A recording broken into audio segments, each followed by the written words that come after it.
hope you got some money.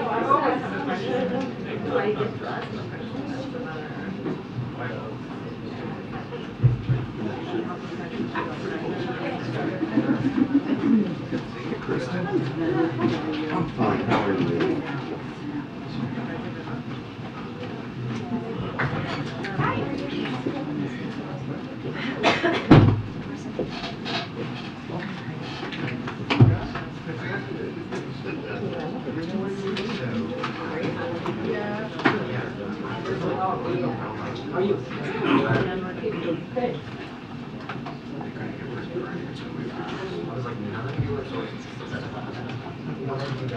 I'd like to thank everybody for getting me out. Just,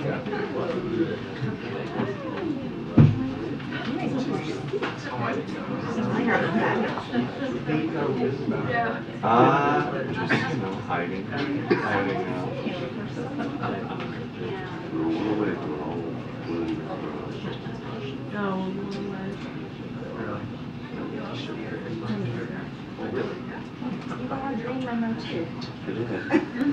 I CC'd you all. Did you get it? I didn't get it. Come on, Peter. What's up? Well, Get with it. that's what we do for you.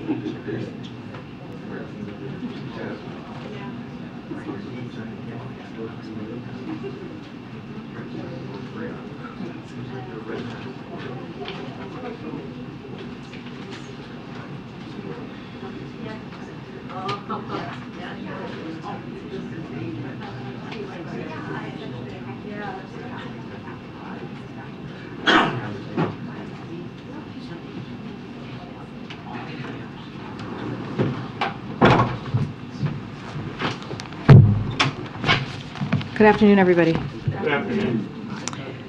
President Biden keeps his promises, and today he fulfilled a deeply important promise to bring Brittany Griner home to a family that loves her, a team that misses her, and a country that has marveled at her strength and courage. Brittany's safe return home is the product of months and months of painstaking negotiations that were the culmination of extraordinary efforts across the U.S. government. Officials from the White House, the State Department, and across the administration worked tirelessly and relentlessly to see this moment through. As the Secretary of State said publicly in July, we have been engaging in intense negotiations with Russia, pursuing many different avenues over the course of last 6 months to secure Brittany's release. And we know Brittany fought tirelessly too. Throughout her ordeal, we saw Brittany, a two-time Olympic gold medalist for Team USA, demonstrate strength, courage, and dignity. As the president said this morning, she represents the best of America. I had the opportunity to speak to Sherelle Griner a couple of hours ago, who is looking forward to seeing Brittany as soon as she returns home later today. Sherelle, who herself has handled Brittany's detention with incredible strength, asked me to communicate once again her sincere gratitude to everyone in the administration and in their own broader support network who made this day possible. She also wanted to reinforce the commitment she and Brittany have made to stand up and speak out for other Americans wrongfully detained abroad. While we're celebrating Brittany's return home today, we have also continued to be in touch with the Whelan family, for whom this news brings mixed emotions. In recent weeks, it became clear that while Russians were willing to reach an agreement to secure Brittany's release, they continue to treat Paul Whelan differently given the nature of the totally illegitimate charges they have levied against Paul. Unfortunately, the choice became to either bring Brittany home or no one. As the president said this morning, he will never stop working to secure Paul's release and return home, and he will not give up. On a personal note, Brittany is more than an athlete, more than an Olympian. She is an important role model and inspiration to millions of Americans, particularly the LGBTQI plus Americans and women of color. She should never have been detained by Russia. And I am deeply proud of the work that the president has done, this administration has done to get her home. With that, Somi. So a couple questions on Brittany Griner. In his post-election day press conference, the president said, quote, "My hope is that now that the election is over, that Mr. Putin will be able to discuss with us and be more willing to talk more seriously about a prisoner exchange." So can you discuss how precisely the how the talks changed after the midterms? Did Russia seem did their posture change? Were they kind of cognizant that the campaign season was over? If you could bear with me for a second, I'm going to give you all a timeline that will answer probably many of your questions about what happens and when things change. So as you all know, over the past year, we've been pursuing many different avenues, as I just stated at the top, to secure Brittany's release. And I mentioned what the Secretary said in July. But since that time, U.S. officials continue to press Russia publicly and privately to engage in good faith negotiations, pursuing a variety of different options. In recent weeks, though, it became clear that while the Russians were willing to reach an agreement to secure Brittany's release, they continue to treat Paul differently, as I just stated, with their totally illegitimate charge that they levied against Paul. In this last week, the president approved moving forward with releasing Victor Bout in exchange for bringing home Brittany Griner. Over the last 48 hours, Brittany was moved from the penal colony where she was held in Russia to Moscow and then flown to the UAE. Bout conditional grant of clemency was not completed until today, when U.S. officials in the UAE verified Brittany was there too and ready to return to the U.S. Yesterday, U.S. officials met with Paul Whelan's family to inform them of the news, and I expect, as the president said earlier today, this president will speak with them later or when they are ready to have that conversation, understanding, and the president said this as well, how difficult of a moment this is for the Whelan family. And this morning, just to clear up some of the questions that you all have had, Sherelle had been invited to the White House for a meeting with the National Security Advisor, Jake Sullivan. When she arrived, she was welcomed into the Oval Office by President Biden, who personally delivered the news that Brittany would be returning home today. The president was joined in the Oval Office by Vice President Harris, National Security Advisor Jake Sullivan, and also Secretary of State Blinken. Once Brittany lands in the United States, she will be offered appropriate care and support from the U.S. government, including medical screenings as well. Look, I'm not going to get into specifics as to your question about what was occurring to change the minds of Russia as it relates to the midterms or doing this after the midterms. I'm not in the business of speculating how Mr. Putin thinks. What we want to make sure that is very clear, the president made a promise and he kept his promise, and not just to Brittany Griner. He's keeping his promise. He's going to do everything, his team is going to do everything that they can to secure Paul's return as well, and other Americans that are wrongfully detained abroad. And so we have seen this happen, right, just across the president's administration. We've brought home, the president has been able to secure about a dozen wrongfully detained or hostage individuals, Americans, bringing them home. We saw the situation with Trevor Reed just this past April.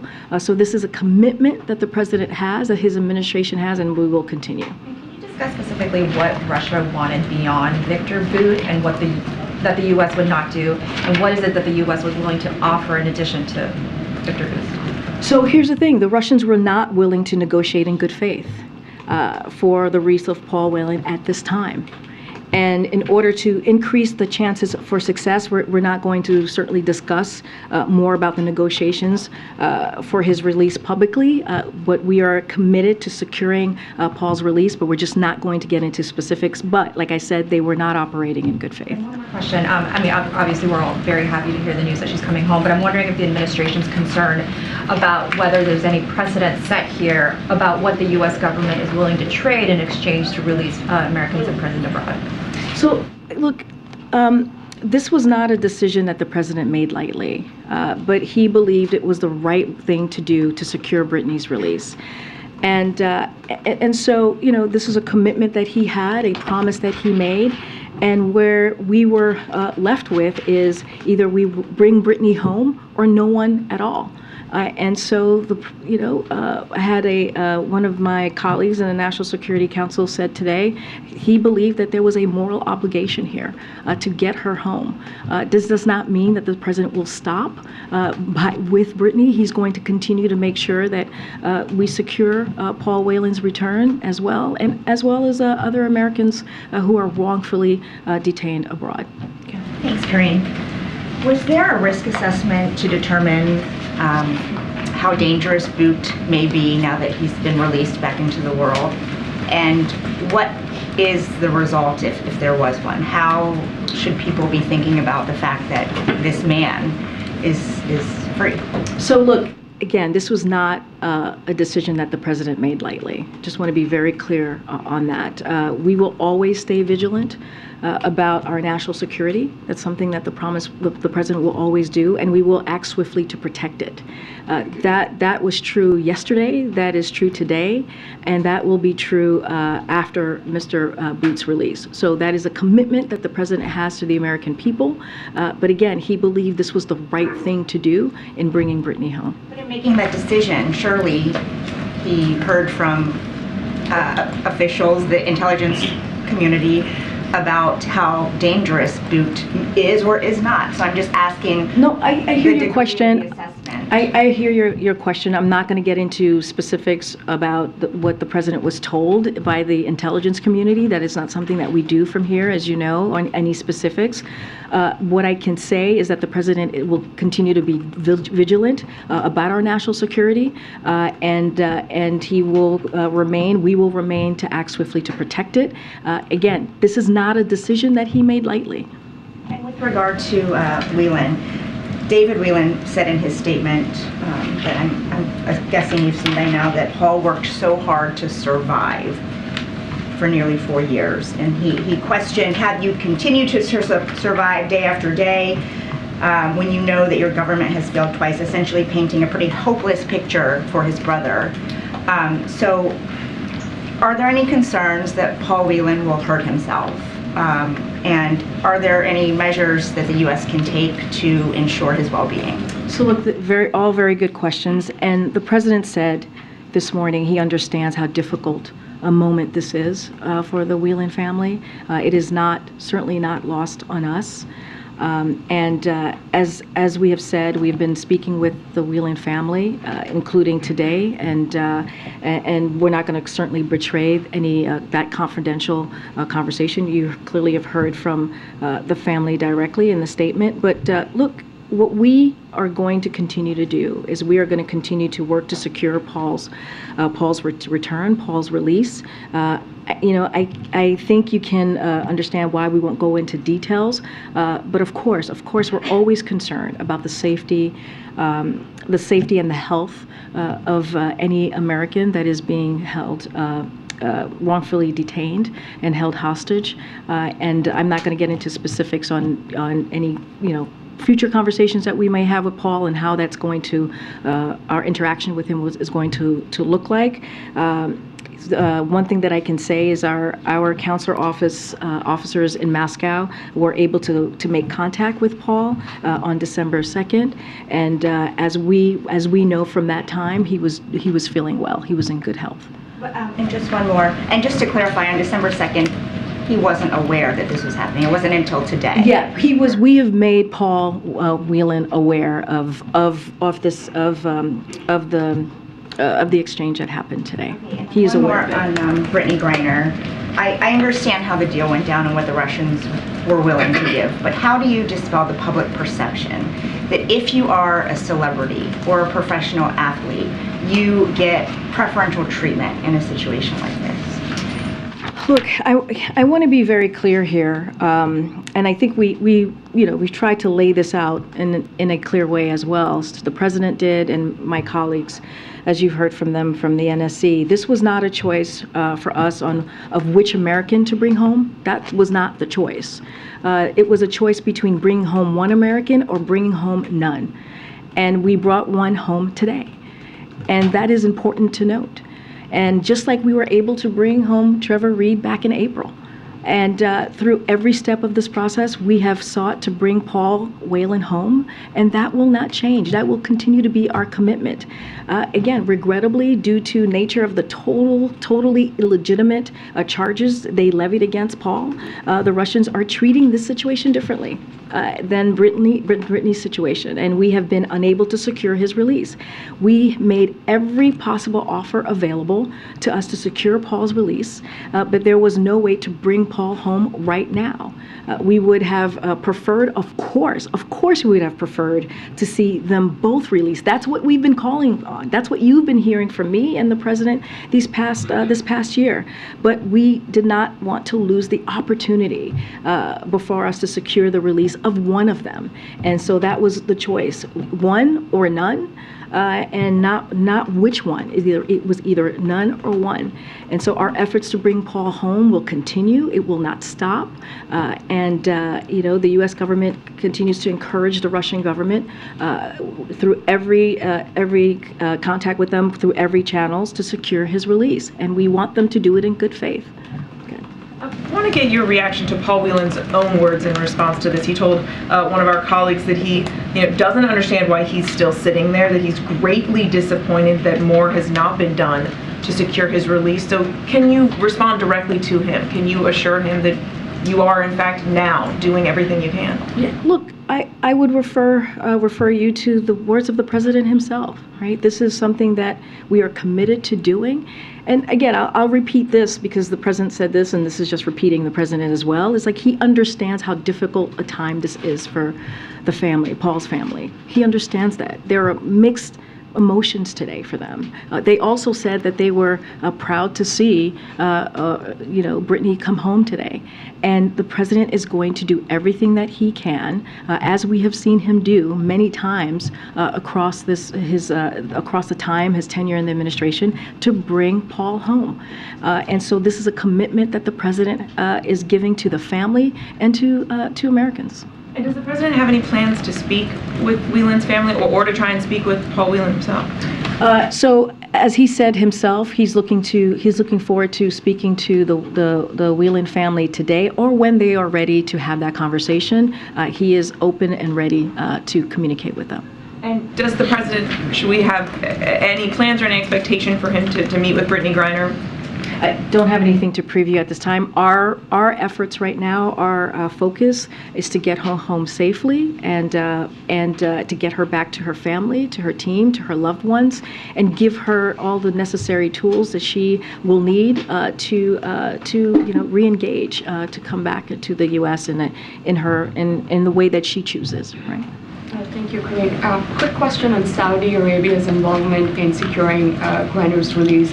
How do you view the Crown Prince's involvement here? Do you view this as an act of good faith? And how do you think this will help them as the U.S. reevaluates its alliance with Saudi? So, as I've said before, this negotiation was between the U.S. government and Russia. And that's how we were able to secure Brittany's release. And I don't have anything further to share on that. So there were U.S. officials on the background call this morning thanking the Emiratis, for example, but there was no explicit mention of MBS on the role he played. I mean, is the administration still extending their gratitude or a thank you to? So again, the only countries that negotiated this deal were the United States and Russia. And there was no mediation involved. We are grateful for the UAE, as the president mentioned, as I am mentioning now, for facilitating the use of their territory for the exchange to take place. We are also grateful to other countries, including Saudi Arabia, that released the issue of our wrongfully detained Americans with Russian government, that raised that issue. But again, I don't have anything more to say. But when it comes to her release, it was between the U.S. government and Russia. And a quick one on the Whelan family saying that the United States needs to be more aggressive in arresting Russian criminals, so there is more leverage during negotiations. One of the options is for the U.S. to arrest more Russians that, the government is sanctioning already. Is that sort of a feasible path being floated? Is that, how would you respond to that? I don't have anything more to share or anything to add or preview on your question. Look, as you know, the president recently put forward, the Biden administration expanded their toolkit for the U.S. government can use to make sure that as we think about hostages that are wrongfully detained Americans that are being held, to deal with that issue, including the ability to impose serious costs and consequences, such as sanctions and visa bans on governments and non-state actors who are involved in hostage taking and wrongfully detentions. So the State Department has also introduced a new risk indicator to their travel advisories to inform U.S. citizens about the risk of wrongful detention by a foreign government in 6 countries that have regularly engaged in this practice. So clearly we have expanded our toolkit. We did that most recently, and so that is showing how important this issue of Americans being wrongfully detained abroad and held hostage is important to the president, and making sure that we bring them home, but also stop those actions that we're seeing from those countries. Go ahead. I mean, just back to what Paul Whelan told my colleague earlier. He said, I don't understand why I am still sitting here. When the senior officials spoke with Mr. Whelan earlier today, what was the explanation that was given to him on why he is still in a Russian penal colony? I mean, I laid it out. Paul Whelan is being treated differently. Because of a totally illegitimate charges that have been levied against him by the Russians. And, the Russians were not willing to negotiate in good faith for the release of Paul Whelan at this time. And that is the reality. That is what we've been sharing with all of you. But the president, again, is committed to securing Paul's return. Not going to get into details of negotiations of what that will look like, just because, as you could imagine, you all understand because of security reasons here. But again, this is something that we have worked on for the past several months, getting them both home. That is something that the president wanted to do, but this is what the Russians are doing. And so now we're going to continue to have those conversations and finding a way to bring him home. Can you clarify, when the Saudis say that the Crown Prince MBS was involved in mediation efforts to secure Griner's release, is that true? Look, I don't have anything else to share beyond of what I've said. I'll refer you again, let them speak for themselves, but I'm not going to comment beyond what I just laid out of what we saw, who we're thankful to, and what we saw the involvement. Again, but it was, the deal was negotiated. The only countries that actually negotiated this deal was the United States and Russia. I guess, do you make anything of the fact that they are saying that MBS was involved? I'm just not going to say more outside of what I've just laid out. Okay, just a final one. Just revisiting Sungmin's question on just the precedent that this might possibly set. I guess, what would the president's message be to any foreign actor or rogue country that has watched all of this unfold and might be thinking, okay, so this was possible in this situation, so this is something that we might be able to pull off too? Look, Russia, and sadly Russia and other countries have already been willing to wrongfully detain U.S. citizens. This is something that has been occurring for some time, as you know.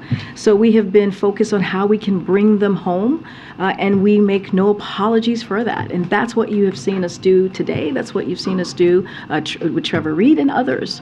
And so, look, we're going to continue to put our efforts forward.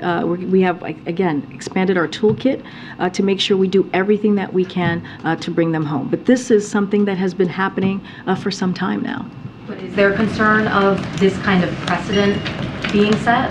Look, what I can say again, this is something that we have seen not just Russia and other countries continue to do.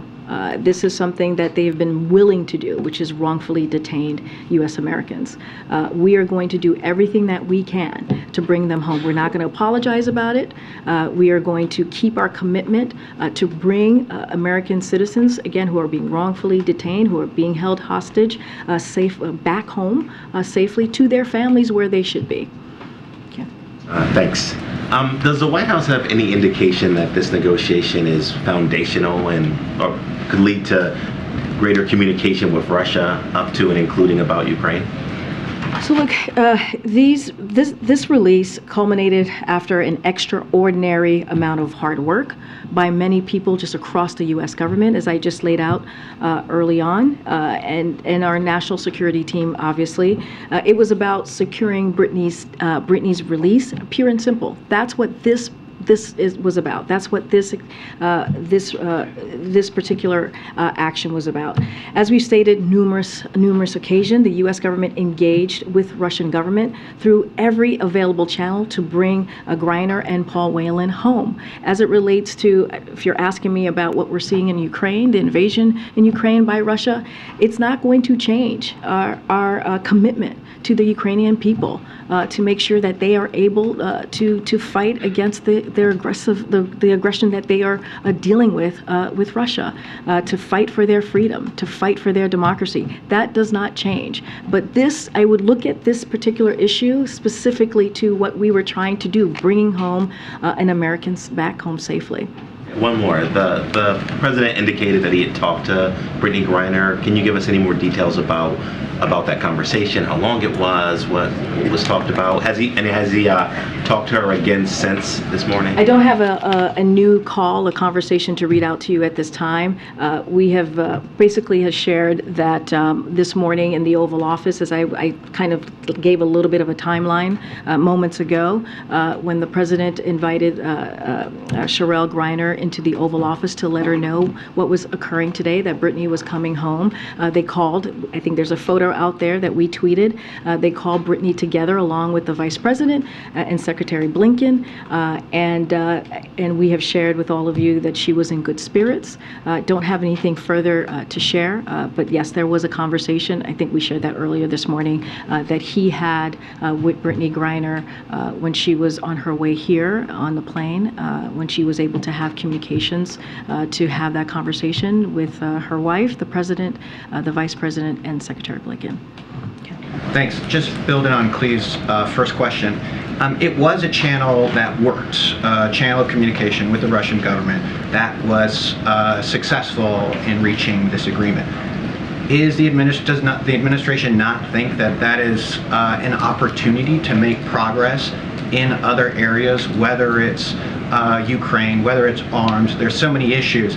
Is that not an opportunity there, though? Look, totally understand the question about what other avenues can we potentially go through after securing Brittany's return home. But we just want to be, again, we want to be really clear. This was about securing Brittany's release home, yes, but it was about this particular issue, pure and simple. That's what this was about.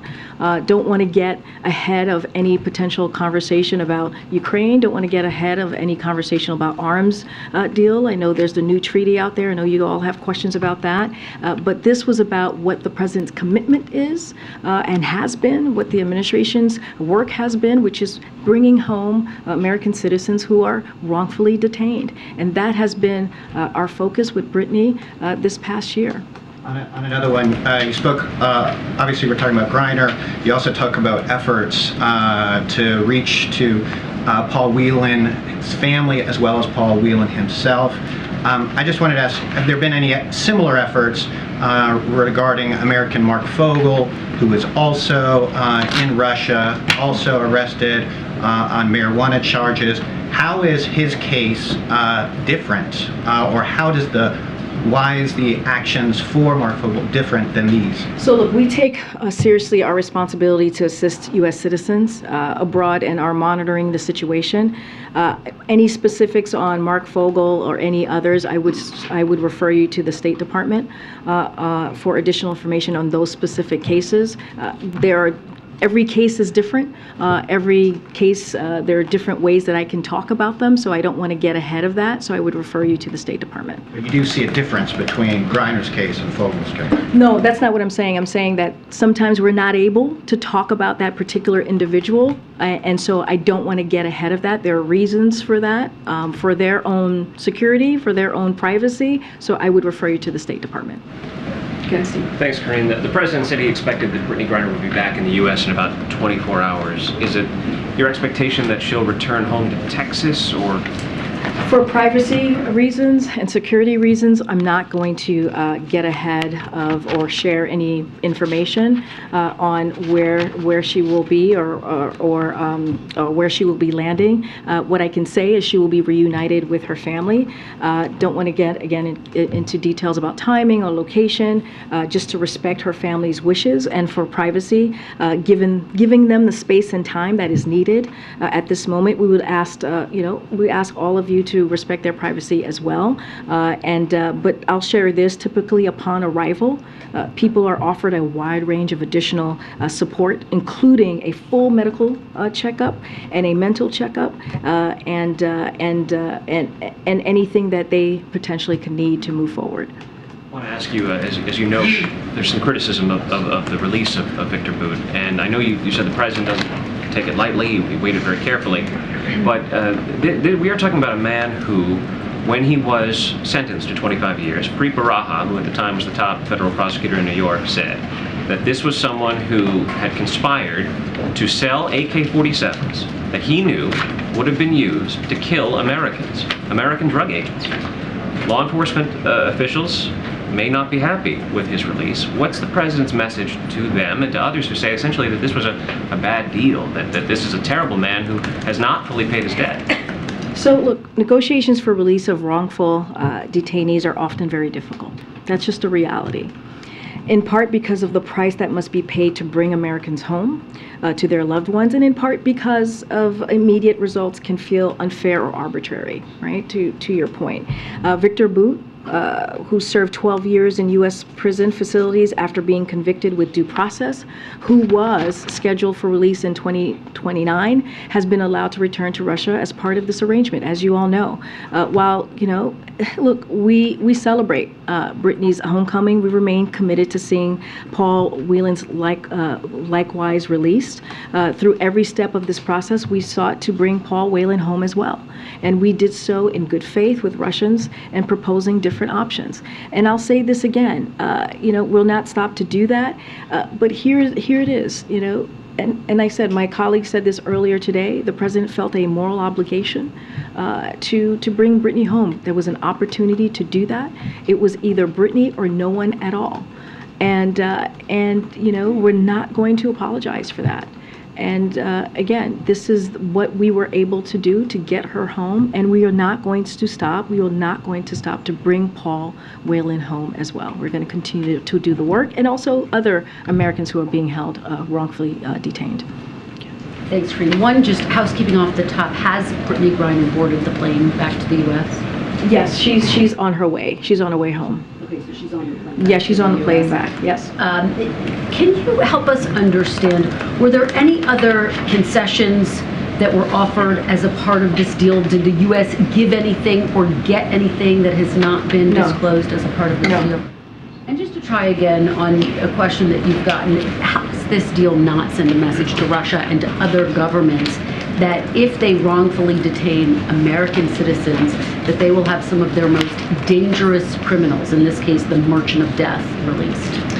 Look, I've answered this question multiple times, and I've said this, and you've all reported this, and you have seen this as well. Russia and other countries have already been willing to wrongfully detain U.S. citizens. But does this encourage them to continue doing it, to do it even more? Look, I cannot speak for other countries. That is not something that I'm able to do from here. What I can tell you is the promise that this president has made, right? We're not going to, certainly not going to talk about diplomatic conversations that may be occurring right? Not going to do that. But we want American people to know that their safety and security is among our highest priorities. And we continue to work aggressively, using every available means to bring home all U.S. nationals wrongfully detained or being held captive here. This is a promise that the president has made, and we are not going to apologize for it. And on the statement that was put out that the governments of UAE and Saudi Arabia were engaged in mediating this deal, some have drawn a link between the fact that the lawsuit was dropped just days ago against MBS for the killing of Jamal Khashoggi. What do you say to those who see a link in this broader deal? Look, this negotiation was in the works for months, as I just laid out. I just went through the timeline, right? We talked about Secretary Blinken being very public in July. We have been committed throughout this year to bring home Brittany and Paul. And we've laid out the timeline of how this is all worked out. And this has been through painstakingly extraordinary conversations that have been had. And that has been the focus. It's been specifically on those negotiations, channels that have been clearly open, right, that were private, that were public.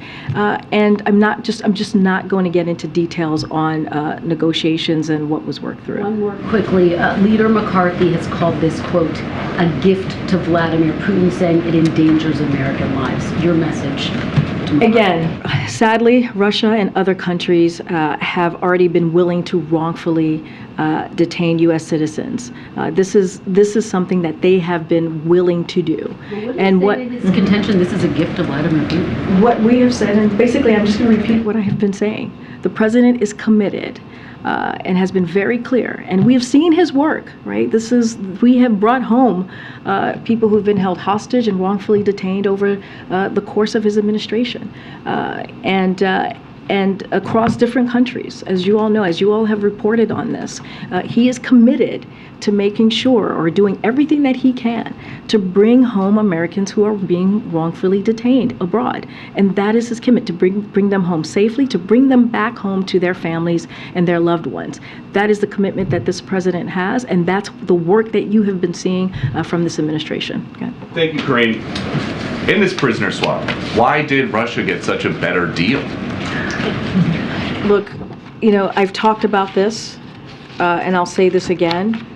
Here were our choices. Our choices was Brittany or no one at all. Bringing home one American or no American at all. And that's a professional athlete. We gave up a prolific arms dealer who was convicted of trying to kill Americans, who was called the Merchant of Death. The professional athlete is also an American citizen. So let's not forget that. Who deserved, American and citizens, so and I've explained how the Russians have illegally totally illegitimately treated his situation. I've been very clear on that. We've laid that out for you, and again, the president felt that this was an opportunity to bring Brittany home. He is going to continue to do everything he can to bring Paul Whelan home, just like he did with Trevor Reed, just like he was able to secure Trevor Reed's release. How can you say that he's going to do everything that he can if he said just a few days ago he's not going to call Vladimir Putin until further notice? We were able to do this through different channels, right? We were able to do this through different avenues, folks from the U.S. government that were able to make that negotiation, have those conversations, and secure Brittany's return. So we have been able to do this, and the president has been committed to getting this done. We are still working to secure Paul Whelan. At this time, we were not able to make that happen, but that does not stop us. That will not stop us in making sure that Paul returns back home safely to his family. And just one other topic. You've said a few times that you really can't talk about communications between the Biden campaign and Twitter. Who is telling you that that's off limits? I've already had that conversation with you, with your colleague, I believe, yesterday. I've already addressed this multiple times this week, so I don't have anything more to add. Again, we've litigated this all week. Don't have anything to add. So not a campaign I'm going to the question, back. but I'm going to the an back. I'm going to the back. Go ahead. Yeah, thanks, Karine. On a different topic. So the incoming. We'll keep going. Also, We'll I'm the keep most going. hungover in the We'll room, keep as you going. promised. Oh, are you? Okay. I'm coming back. You're right. I said that I would go to the most hungover person in the room. You're right. Go ahead. That was the promise I made last night. You're absolutely right. So Go ahead. The incoming House leader has announced that he will create a select committee on China. And I wanted to get the president's thoughts about this committee. Do we need another set of eyeballs on the U.S. policies towards China? So I would refer you to the committee on its internal committee process here. To Congress, I would refer you to. Under President Biden, we are more prepared to outcompete China, protect our national security, and advance a free and open Indo-Pacific than ever before. We look forward to continue working with Congress on these priorities who are, important issues, our top priority on this, but I refer you to Congress. But there doesn't need to be a review of the whole relationship with China? I would refer you to Congress on their internal process here. All right. Go ahead. Thanks, Karine. A few questions. First on Brittany Griner, you mentioned that Brittany is a part of two communities, the Black community and the LGBTQ plus community. There were, as you know, many advocacy groups and civil rights organizations that were rallying for her. To what degree was that helpful or impactful to the administration's work to bring her home? So look, I will just refer to you to what Sherelle said. Sherelle Griner said at the podium earlier today, right in the Roosevelt Room. You saw her speak to the folks outside of her network, outside of the administration, who she applauded and thanked for their support. Does that matter? Of course that matters. But I want to be very clear as well. The president has been committed to this. He has shown his commitment just the past almost 2 years of his administration when it comes to bringing home Americans who have been wrongfully detained. That is something that you've seen his administration work through. So I'll leave it there. But I'll relay what Sherelle said and what I repeated moments ago. And the GRIO learned that the administration has reached out to the families of victims of police violence and those who were killed by police officers to update them on the executive order that President Biden signed earlier this year in May. Do you have any update on the implementation of this executive order? So look, passing the George Floyd Justice and Policing Act has been a priority for this president, and he's going to continue to work with Congress to get that done, to get this bill to his desk so he can sign it. At the same time, the entire administration, as you're asking me, remains committed to implementing the president's executive order to help strengthen public trust and public safety. Don't have anything specific to share with you, but we are committed to executing that. Madam. Thank you. Sorry, I'll look to the back. Thank you, Karine. The sister of Gilad Shabi, who was an American-Iranian hostage in Tehran, gave an emotional interview this morning. She said she was thrilled for the release of Brittany Griner, but she's disappointed that neither the president nor Jake Sullivan met with her or her family. Can you say the name one more time? His name is Ahmad Shagri. He's an American-Iranian hostage. So some people accuse the White House of double standard. Why till now she was unable to meet with anybody in the White House? And what are you doing to release Americans who were held in Iranian jail till now? You're talking about Ibrahim Amaldi, or you're talking about someone else? I didn't hear the name. His name is Ahmad Shagri. Okay. And his sister is called Neda Shagri. Okay. So, look, I don't know that case specifically, so I can't speak to it from here at this time. I would have to check. I would also refer you to the State Department to get an update on that particular situation. So don't want to get ahead of what the State Department might share. The president and the White House. I understand. I completely understand your question. I would need to talk to the State Department or even refer you to the State Department on that specific case. Don't have anything to share with you at this time. What I can tell you is that the President is committed and continues to be committed in getting American citizens back home who are being held, who are wrongfully detained. I don't know the specific case, so can't speak to it, can't speak to where we are internally or any outreach that has occurred. Any update on the Americans held in Iran, hostages? I don't have an update for you at this time. I would refer you to the Department of State, okay? Thanks, Karine. Just two follow-ups on things you've said about Griner today. You've said a couple times that in recent weeks it's become clear that the Russians were willing to reach an agreement to secure Griner's release, but they continue to treat Whelan differently. When you say in recent weeks, do you mean after the midterm elections? I don't have the specific timeline for you. What I was able to share is in recent weeks. Don't have it 2 weeks, 3 weeks. I can just say for sure in recent weeks. But look, again, the president has worked tirelessly, and so has his administration to get wanting to get both of them home. We have said this over and over again, but regrettably, the Russians have treated Paul Whelan's situation very differently, in a totally illegitimate way, and so we're not operating in good faith. And we were left in a situation where it was either bringing Brittany home or no one at all. And so we took the opportunity of bringing Brittany home to her family and her friends, and we are going to continue to work. It's going to continue to keep it a priority to get Paul home. That made to my follow-up, which was you've also said the Russians are not operating in good faith. You said that a couple of times. What exactly do you mean by not operating in good faith? I'm not going to get into specific negotiations. All I can tell you, they're not able to operate in good faith at this time. But again, in order to increase the chances for our success, we're not going to discuss more about the negotiations for his release in public. I'm sure you understand why that we're not willing to do that. But again, we are going to continue to work very hard. The president is committed to this in securing Paul's return. Hey, Karine. Back on Mark Fogel for a second. He's doing a 14-year sentence for less than an ounce of pot. Did you say he's been wrongfully detained? There's some lawmakers want to classify it that way. Again, I can't speak to any individual specific case at this time.